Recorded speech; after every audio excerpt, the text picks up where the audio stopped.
Bienvenidos to our Top 5 Face-Off, where we put our top 5 lists from a variety of topics and pit them against one another, where you, our lovely audience, are the judges and decide which list is your favorite.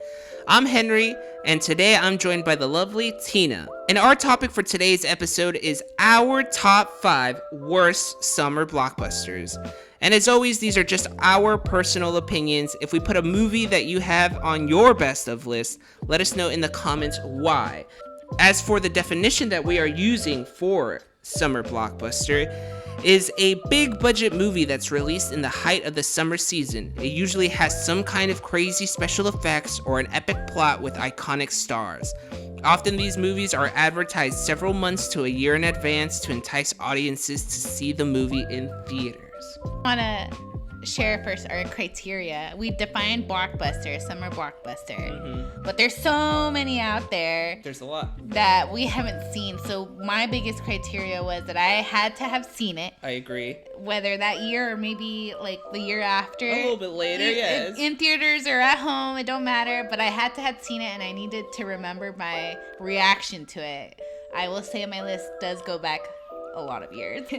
I think it's important also to say that number 5 is the least worst, while number 1 is the worst of the worst. Okay, yeah. So keep that in mind. And this is just personal thought. Like we said in the intro, you might enjoy these movies, and that's nothing bad. You know, you're more than open to enjoy whatever you like. It might just not have resonated with us the same way it resonated with you. Alrighty, so ready for my number 5? I am ready for your number 5. My number 5 is Attack of the Clones. Ooh. Star Wars Attack of the Clones Episode 2. It came out May 16th, 2002. I even got the dates to make sure I was in our time frame. You were, yes. And it's not the worst of the worst. It has some redeeming qualities, I guess. But the reason why it's my number 5 is a couple of reasons. One, the dialogue is so cringy. It's terrible. It's so bad. Like, it's so hard to just listen to it because it feels so unnatural. The lackluster of a relationship they're trying to force on us. Oh, they shove it down your throat. There's no real chemistry. There's no real like genuine feelings to it, and the emotions seem fake. It's so unwatchable, that part of the movie. But there's also just a very mixed plot. There's like a few different story points going on that just don't make sense. Yeah. It doesn't make sense. It starts in a very slow pace, and then by the end of it, it picks up into a movie that I thought we were going to see. That last scene, maybe not the last scene, but the last act where they're surrounded by clones and they're the in that Jedi gladiator type of pit. Yeah, and the Jedi come and save, and they're all surrounded and they're fighting. Like, that was cool, but everything else was not cool. Yeah, you had to wait 2 hours to get to that. It was too long to get to that, and I felt like the movie that was promised to us was not the one that we got. Not only that, but the effects were not good. I mean, it was a few years after episode 1, I think like 3 or 4 years after, and you would think that it would get better, but honestly, it felt like it got worse, which was so strange to me. I think again, the redeemable quality was that Jedi action we saw in that gladiator scene, but everything else was so disappointing. And at that point, like, I wasn't necessarily that big of a Star Wars fan, but I remember watching episode 1 and liking it. And then I watched episode 2 and I was like, what the fuck is this? And then I watched episode 3 and I was like, okay, I get it. You know, so it's, I think, that curse of a Star Wars trilogy where the second one always ends up being complete trash. So that's my number 5.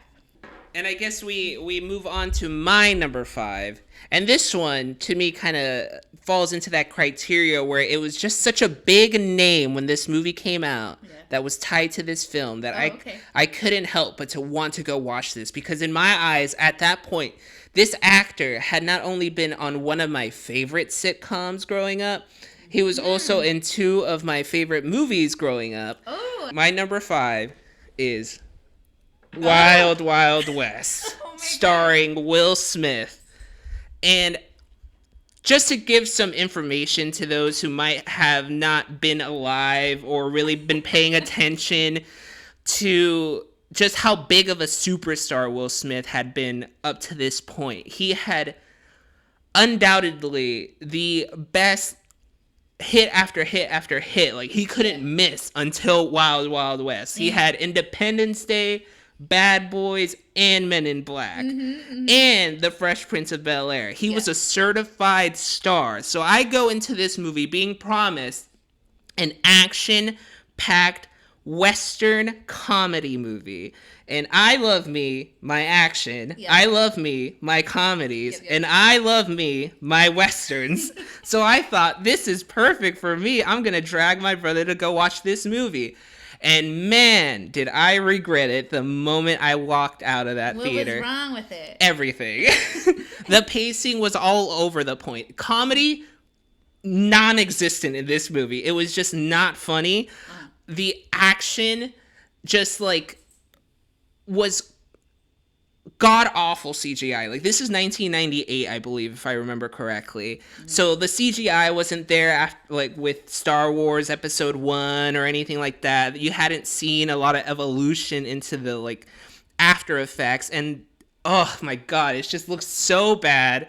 It's acted really poorly. Like, you could see at a point like halfway through the movie that Will Smith just is regretting his decision of being on this film. Yeah. It just makes no sense. And somehow this one movie, Wild Wild West, is so intertwined with alternate universes, in my opinion, because I told you a story before where originally there was going to be a Superman movie that Kevin Smith wrote, and the producer wanted a giant spider in that movie. Yeah. And that movie went to the garbage can, and then that executive producer went on to produce Wild Wild West, where the big villains are giant spiders, giant mechanical spiders in 1869. Not only that, but Will Smith turned down Neo in the Matrix to film Wild Wild West. Dang. So this movie, if it didn't exist, we might be living in a completely different world right now. I guess it shouldn't have existed. It shouldn't have existed. It's probably the first of many stumbles that Will Smith makes in his career after. And my number 4 is Catwoman. Oh my god. Catwoman came out in 2004, 4th grade, what we were like 7, 8 years old or something. And honestly, I was so excited. How could you not, with a Halle Berry Catwoman? How could you not be excited, right? Like, not only that, but this entire movie and the trailers got me excited because it was basically an all-female cast. And you know me, I love my strong female characters. You do? Female-led movies and stories. I love it. So I was so excited for Catwoman. Not only that, I think it was pretty the start of all of this superhero studios and movies and series, and it was like, yeah, it was almost like the beginning of it. It was right after Spider-Man blew up, where all these like other like, let's just throw random superheroes up there. And they tried. Oh, they tried. But even they couldn't even get the story or the character right. This isn't even the Catwoman that people knew and loved. Yeah, it's not Selena Kyle. Exactly. They tried to create a whole new story for Catwoman, and they failed dramatically. Yeah. The plot made no sense. None. There was no like dramatic climax to it. The whole threat of what she was trying to solve was baseless and just no gravity to it, right? There was nothing. Yeah. There was like the CGI sucked. Like, the effects weren't good. Even the sound effects weren't good. They were so basic that you could kind of pick up what the sounds were based off of. And like, I think it was pretty clear too that the movie didn't even know who its audience was. Because again, like, it's a female lead, but you have like a Catwoman walking around in this sexy like leotard. So it's like, who do you want this movie to be? Men or women or both? You can't, you know, like, I just don't think that they even knew their goals for the movie. And and in the end, like, because it wasn't genuine to the comics or the story, and because they didn't even, I felt like they just were throwing things together. The plot was, like I said, was horrible. Even the characters, maybe not the acting per se, but the characters were bad. I hated the detective. I hated their relationship. I was so disappointed because I thought this would be like a badass woman, you know, walking around saving people, and It was just her walking around with cats, whipping a whip, like, just for funsies. And it just sucks. I think the only redeeming quality would be that it is a lot of women cast. A big cast. Yeah, exactly. And sure, like, she was sexy, but everything she would say her was actions dumb. Weren't. Yeah. Everything was dumb. Yeah. And that's why I hated Catwoman. It's one of the worst summer blockbusters. What makes it worse for me, too, is that it came out, like, a week after my birthday. Oof. So I was super hyped. Yeah. And it was just so disappointing. Mm-hmm. Like, the fuck. Yeah. And we've got some redeemable Catwoman since then. We have. Thank God. We have. Yes. So and, thank God. Yeah. But this one, absolutely just bad. Missed the just mark. bad. Just bad. Just Yeah. terrible. That's my number 4. As we move on from your number 4, we move on to my number 4, and it is Star Wars Episode 2, Attack of the Clones. Yep. It was a toss-up with Phantom Menace, but there is way more entertaining portions in Episode 1 than there are in Episode 2. I completely agree. It is terribly acted in some portions in number 1, while in number 2... literally everyone except Ewan McGregor were terrible. Ewan always put in his all, and it shows. It's just like you said. I'm just gonna, in a sense, retread what you said, but try to do it in TLDR. Terrible romance. The whole Padme and Anakin, like, it was just shoving this relationship that had zero chemistry down my throat. 2. The CGI looked like it belonged in a PlayStation 2 game. Of course, this movie came out in 2002, but like you said, Episode 1 came out 3 to 4 years better, and there's better visual effects in Episode 1 than there are in Episode 2. Yeah. There are redeemable action sequences spread out very thinly across Episode 2, but it is just so boring. Hayden Christensen hadn't come into his own as Anakin Skywalker yet. Yeah. You know? And the tough part, too, is, like, I don't know if it was his acting or if it was the script, like the infamous, like, sand monologue, the Tusken Raider monologue. It was just, like, a lot of things that just were like, this doesn't feel right. Like, and a lot of things where they were trying to show the discomfort and the dread that Anakin's starting to have towards the Jedis because of all the things that they don't let him do, just comes off as, like, him just whining. It's not even, like, an emotional distraught that you can see he's having things, he just seems like a whiny teenager. And it's just like, bro, calm down. It all takes time. Okay, so now we're moving on to your number 3. I remember wanting so bad to watch this movie because I thought it was going to be super cool. Yeah. My number 3 for worst summer blockbusters is Suicide Squad. Oh. The first one, because there's another one that's called Suicide Squad. 2016 version, yeah. I mean, again, like, it was so hyped. The trailers made it look so freaking cool and kind of, like, grimy and twisty and dark, and it just thought, like, that you were going to get some really, really cool villains being cool villains.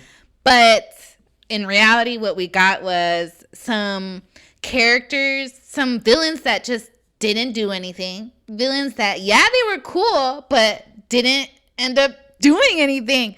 And I think, like, if Harley Quinn or Mr. J were on screen, then you kind of just, like, were disinterested. Because everyone else just felt bland. Like, they were just there to be there. They didn't make an impact. And when you wanted to make an impact, they throw in Mr. J for just the smallest of moments. Just like a sliver of, like, he was in it maybe 2 minutes. But he was so cool, and that's what I mean. Like, the coolest character was in it for less than 5 minutes. Yeah. It was crazy. And these villains, like, they're, again, supposed to be bad characters, but this movie wanted you to root for them so badly that it was teetering between good and bad.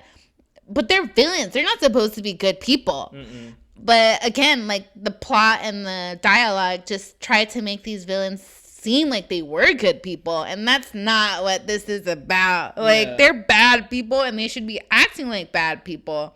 And I feel like that's just not what they wanted, the studio, right? You wanted them to cheer for them, and sure, we cheered for them, I guess. But even the villains to the villains was bad. Like, everything about the movie was bad. Yeah. The plot was bad. And I think if you didn't have the Joker and Harley Quinn in there, like, it would have fallen apart. The plot was everywhere. All at once, it felt like nothing actually happened. Like, there was so much chaos. But by the end of it, it's like, wait, what actually was the point of this all, you know? Yeah. That's how it felt. And so I was so disappointed by the Suicide Squad because the trailers made it seem like we were getting a different movie. Oh, yeah. It was just, It was no fun. It was no fun. It was sad. It came out August 2016, towards the end of summer, and it's like, welp, that's one way. That's one way to end. That's one way to end the summer. summer. Yeah. Mm-hmm. So that's my number 3. Okay, I like that. I actually don't have that on my list, but it was very close. I think that would have been in the honorable mentions for me. Mm-hmm. It was terrible, but I feel like my 5 are worse to me. So my number 3 is another one that you've already talked about. Oh, wow. And that is Catwoman. Oh, my gosh. Starring Halle Berry. Not only a Halle Berry that had just won an Oscar, but a Halle Berry that had recently been voted hottest woman on the planet. And this movie erased all of that. Aww. Erased that Oscar, and it was just terrible. It was so bad. If I need a good chuckle, if I just want to remember that whatever I do will never be as bad as this, is I turn on that basketball sequence where they play basketball. Yeah. That one is, they're just dry humping on the court, and then she ends up dunking on him, and he just acts like that's normal, and like just keeps on living with his life, and then she forgets about this whole like company who killed her, and she's just discovering her powers, and halfway through the movie she realizes, oh yeah, I should stop that. Oh wait, there's some bad things going on. And then there's like this sequence where she's just snorting some catnip and fucking eating tuna out of her bed. Like, they literally just said, we're gonna make a movie about a woman that becomes a cat. Like, it has nothing to do with the source material. It has just early 2000s written all over it, and it tries to copy the Spider-Man formula with that epic monologue in the beginning of like, how did I end up here, let me tell you. And then it just like shitter hits the fucking fan. It's just so boring. It's cringy. The CGI is terrible. The acting is terrible. The script is terrible. The directing's horrible. The editing is god awful. I was watching clips before we filmed this, and I got a headache because they kept cutting every fucking 2 seconds into different. Annoying. It's just so fast paced, and it's just for no reason. There's nothing like captivating me here. Like, just keep moving it along. Even the action is boring. Yeah, and it looks terrible. Yeah. And again, I think it's just the infancy of CGI still. Like, obviously it's been, but it hadn't been to the point where we are now. Right. It's just Catwoman. I don't want to talk too much more about it because you covered a good amount of it. So my number 3, Halle Berry's Catwoman. I wonder if we'll continue to have overlaps. We'll see. Because my number 2 is probably infamous for how bad it is. I think both of my number 2 and number 1. So here we go. I'm ready for top 2. My number 2 for worst summer blockbuster is Green Lantern. Oh, and you love Ryan love Ryan Reynolds. I really do. It pains me to put this on the list, but the movie sucks. The story tries to tell you so much at once, and it wants to paint this complicated picture of where the Green Lantern comes from, of that society, of those people, of what it means to be wearing that ring, and it's like so heavy that it just becomes boring. And I just tune it out. Like, I stopped listening when those scenes come up, and there was quite a lot of them where it just took some time to tell you this long ass story or this long ass explanation, and it repeated itself.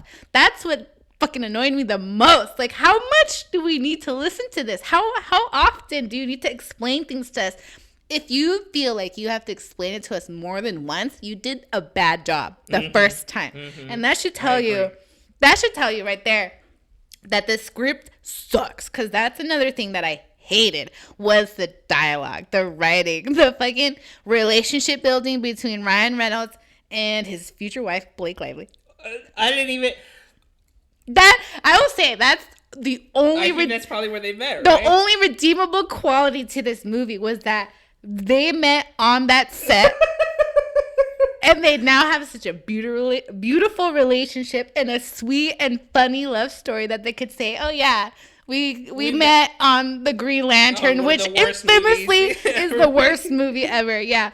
The chemistry between them, though, during that movie, like, played on being sweet and funny, but also stupid. Because of their dumbass jokes. At that time, Ryan Reynolds was a comedic actor. Yes. He was only in comedic movies or in comedic shows, which I get. So he wasn't necessarily an action character. I mean, an action actor at that point. And so there was so many one-liners that felt like forced and just flat. It felt flat because it wasn't funny. It was so annoying to me that these two actors who are big names at that point, like, tried to come together and have this genuine relationship for the movie, and it just didn't feel like it because they were just so weird. It felt forced. I'll just say that. It felt really forced. There's so many things wrong with it. That's why it's number 2 on my list. Again, only redeemed because of the beautiful relationship that we got later in life between Ryan Reynolds and Blake Lively.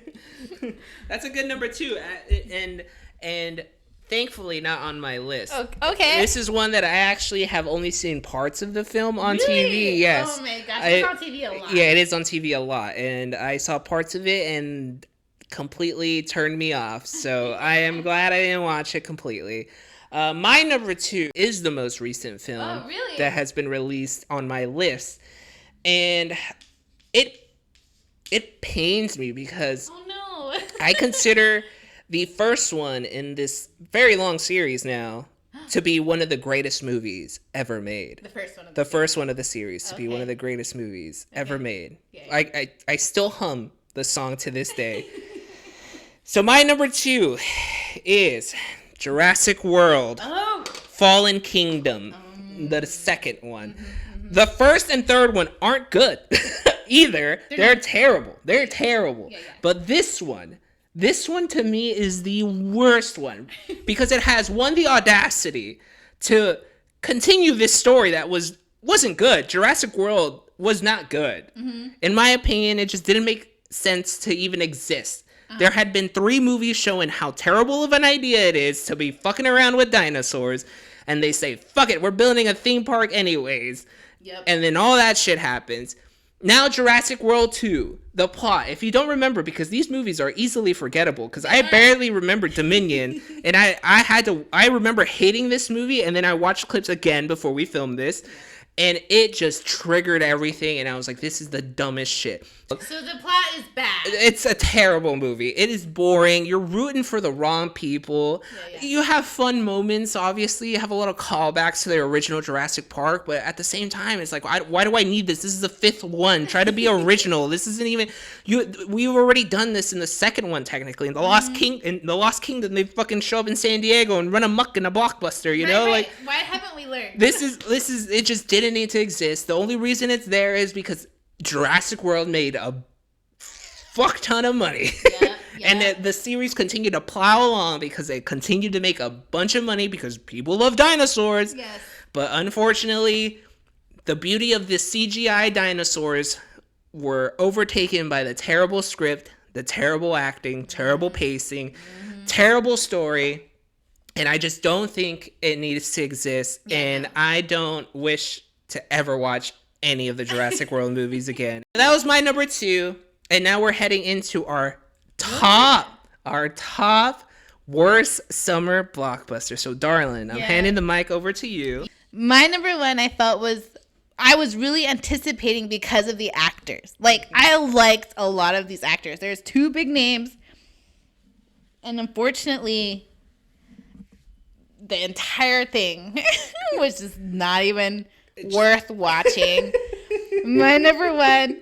I'm so juiced for this. What is it? Oh my gosh. What is it? It's Fan Four Stick. Oh my god. I fucking... Okay. The worst. It's pretty bad. It's so bad. It's so bad. There's like a lack of excitement from everyone. Mm-hmm. From the actors, I think, to the writers. I even think to like CGI artists, even probably to the directors. Like, I think no one enjoyed being part of this project because it was so messy. I love that you put the 4 in there. It was so messy. Like I said something similar to Suicide Squad, where there was like so much going on, but nothing at all at the same time. They took so much time to explain things that just complicated it all. Like, we didn't need to get all this breakdown. There was just such a lack of chemistry as well between the 4 main characters, between the Fantastic Four. Like, none of them felt like their friendship was actually genuine. And I think because in the story, they also weren't like the closest of friends. But some of them did. Some of them were supposed to be best friends. And it just felt like just so awkward. It was just so awkward. I was so excited to see Michael B. Yes, your boy. I was so excited to see Miles, and neither of them, I think, felt, like I said, excited enough or invested enough to give good performances. And we saw them in good movies before this. Mm-hmm. Yeah. And Fan Four Stick, it was just so messy. It was just all over the place. Even if the cast was talented, they, like I said, they were just unengaged. The dialogue was so technical and long. It was hard to follow. That it just made it boring. The villain was fucking boring. And again, this was in 2015, August 2015, and you had really good superhero movies come out. You can ask anyone, and they'll tell you that this was a shitty movie. Yeah. I think the only redeemable quality was that Michael B. was shirtless.